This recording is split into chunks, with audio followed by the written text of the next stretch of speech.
Jardine. Thank you very much, Madam Deputy Speaker.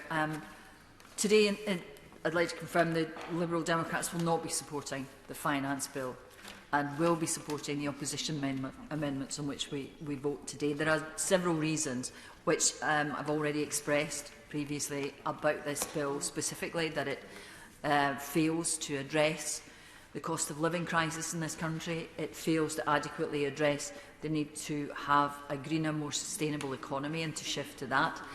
And it fails to address the concerns which my honourable colleague has already expressed about the changes to banking surcharges, which strike so many people in this country at the moment as inappropriate. However, there is one issue on which I would like to focus, which comes under New Clause 17, which my party, the Liberal Democrats, have proposed, because the Minister mentioned in her presentation the almost innocuously titled basis pay rate and the basis period reform.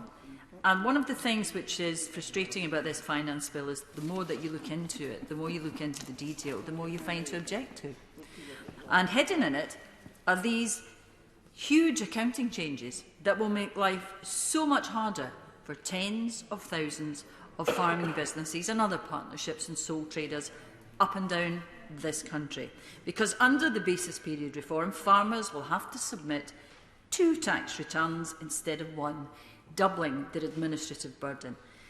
And we believe that proud farming communities from Shetland to Shropshire are worried about the costs and burdens that will come with these changes. If we take Shropshire alone, there are 6,000 partners and directors in the sector in that county who are exactly the group of people that these reforms are likeliest to affect. Like so many other communities in the so-called blue wall, they find that this government is taking them for granted, saddling them with administrative burdens and costs. And yet more promises from this government, which somehow seem to be ignored. They'll force farmers to submit estimated tax returns when there's no good way of knowing the value of your crop yield when it's still in the ground. And they would force estimated tax returns. So, what we would like to see is ministers immediately putting these plans on hold and listening to farmers' concerns. At the very least, they should offer them an extended deadline so that they don't have to estimate their profits and submit just one final tax return.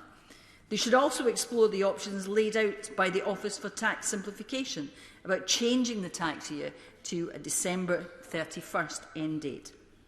Farmers across the country have already seen their basic payments cut by at least 5% and now could be facing even more costs. They deserve better. That this is unfair and it's counterproductive. And it's yet another reason why people are disappointed in what they have heard in this finance bill.